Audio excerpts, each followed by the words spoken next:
has. So paano natin yun, magiging tourism product talaga na reliable?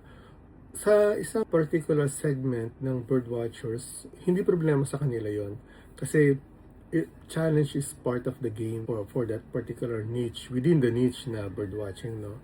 Pero if you want to make it reliable product, kailangan gawa ng paraan na magkaroon ng programa, saan ba talaga sila makikita, ano yung degree of reliability na pag pumunta ng isang tao. Imagine, gagastos siya ng $3,500 and then sabihin mo, you only have a 50-50% chance or a 10% chance of seeing this particular species.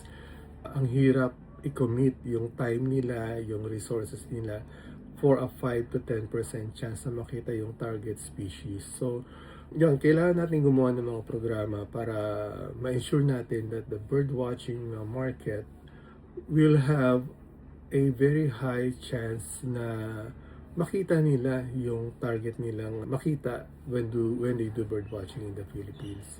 Ang tindi talaga ng potential ng bird watching sa Pilipinas, yung economic contribution niya, pati yung conservation awareness, no? Dahil dumadami yung nakakaalam, yung mga dating bird hunters, pwede sila yung maging bird guide. In fact, I know some people who changed their ways, no?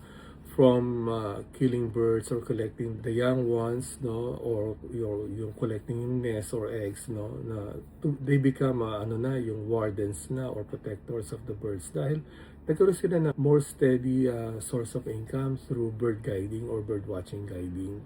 So yun, bantayan natin tong particular tourism product na to, and siguro magiging very very significant to, no, part of our tourism or ecotourism portfolio ng ating bansa. Yun lang. Maraming salamat.